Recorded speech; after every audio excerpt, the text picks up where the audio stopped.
Salut à tous, c'est Elena. Aujourd'hui je vais vous parler d'un manga assez particulier qui mélange le Japon et l'Angleterre de la fin du 19e siècle. C'est Isabella Bird, femme exploratrice de Taiga Sasa, qui sort en France chez Kiyun depuis octobre 2017. Une série qui prend une place à part dans n'importe quelle collection de mangas par son caractère unique. C'est une adaptation d'un livre Unbeaten Tracks in Japan de Isabella Bird, une aventurière britannique qui raconte son voyage à travers le Japon. C'était le moment où le pays venait de s'ouvrir au monde occidental et allait subir des transformations radicales dans les années qui ont suivi. Le manga nous présente donc Isabella Bird qui quitte la Grande-Bretagne pour le Japon. Passionnée des voyages et des découvertes, elle cherche à traverser le pays du sud au nord en partant de Tokyo pour arriver à l'île des eaux qui s'appelle Hokkaido aujourd'hui et rencontrer le peuple des Ainu. Arrivée au Japon, elle se rend compte qu'elle comprend rien. Elle a besoin donc de trouver un guide interprète qui sera d'accord de faire le voyage avec elle, ce qui n'est pas facile en vrai.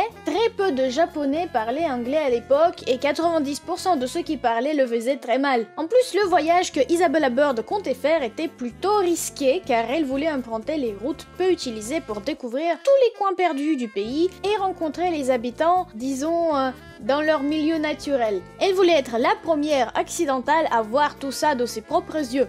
Par un coup de chance, elle tombe sur un interprète parfait, Shirokichi Ito, qui a déjà travaillé avec un botaniste britannique en quête des plantes japonaises inconnues aux occidentaux. Ensemble, ils commencent à préparer le voyage. Ito devient une source d'informations rêvée pour Mademoiselle Bird. Il connaît des coutumes, des traditions et des croyances des habitants, sait où trouver les meilleurs produits et comment satisfaire les besoins de son employeur. Car même si Isabella Bird est prête à tout pour traverser le Japon, elle est quand même britannique. Et des fois, elle ne supporte pas de manger à la japonaise ou se passer sans objet de confort habituel. À deux, ils voyagent à travers le pays en découvrant la vie au Japon pendant la restauration de Meiji. Ce manga adapte le journal de voyage de Isabella Bird qui lui est un vrai trésor. Il contient énormément d'informations sur la vie des japonais à cette époque. Ce livre est une source d'informations même pour les japonais eux-mêmes pour qui se passait est définitivement trop loin, sachant que des sources d'informations sur la vie quotidienne des paysans si précis sont très rares. Au jour de la sortie de cette vidéo, il y a 5 tomes du manga qui sont sortis en France. C'est vraiment une lecture passionnante pour tous ceux qui veulent apprendre plus sur le Japon. Isabella Bird parle des métiers, des maladies, des vêtements et des coiffures, des rituels, des bancs publics et des plats. Elle ne laisse pas de côté les réactions des japonais sur les étrangers, que ce soit elle ou les autres occidentaux qu'elle croise sur sa route. Mais elle parle aussi du traitement réservé aux autochtones par certains Européens. Le sentiment de supériorité est souvent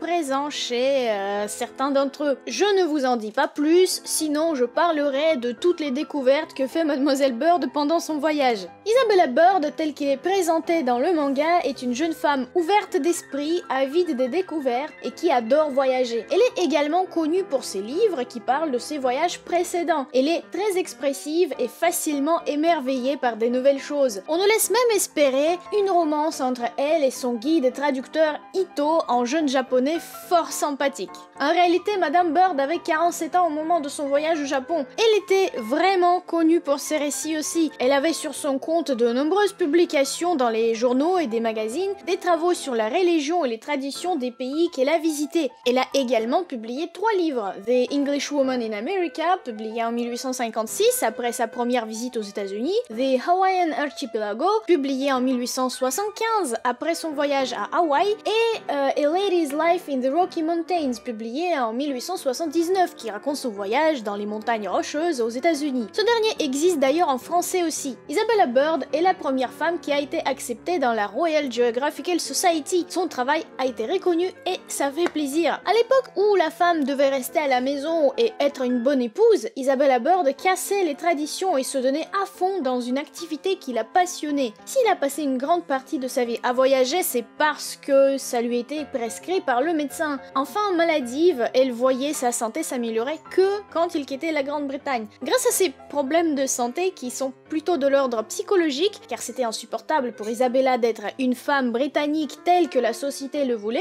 on a obtenu une grande aventurière qui a laissé derrière elle des récits inédits, un point de vue féminin à côté de ses confrères aventuriers hommes. Elle meurt à 72 ans en 1904. D'ailleurs, elle est la première personne qui a parlé de l'oppression que subissaient les Ainu de la part des Japonais. Cherchez pas de discours féministe ici, hein. Certes, c'est une femme qui a beaucoup apporté au mouvement grâce à son activité, mais ce qui nous intéresse ici, c'est son travail qu'elle a fourni. Et ce manga, c'est l'héritage de son travail. Adapté à la sauce manga, légèrement romancé pour nous offrir une aventure au goût du jour, c'est une véritable encyclopédie sur le Japon qu'on ne retrouvera jamais, oubliée par les Japonais eux-mêmes. J'adore ce manga, il est super intéressant, on apprend des choses sur le Japon dans chaque chapitre, le dessin de Taiga Sasa est très détaillé et respecte la réalité historique. C'est d'ailleurs le tout premier manga de cet auteur, mais la qualité est placée vraiment très haut. Lire ce manga me rappelle des souvenirs de moi quand j'étais ado et quand je lisais des livres sur les voyages de Christophe Colomb et d'autres explorateurs marins. Beaucoup de détails, plein de choses passionnantes et l'atmosphère d'émerveillement total. Isabella Bird, femme exploratrice, est un manga de très bonne qualité. Je trouve que c'est une vraie pépite dans n'importe quelle collection ou même dans une bibliothèque tout court. Le dessin bien détaillé enrichit le récit de Isabella Bird et ajoute de la valeur à cette œuvre. Si le manga vous intéresse, n'hésitez pas. Je mets en description les liens Amazon sur tous les tomes si vous voulez recevoir directement chez vous. Dites-moi en commentaire si vous soutenez le ship Isabella X Ito, ils sont quand même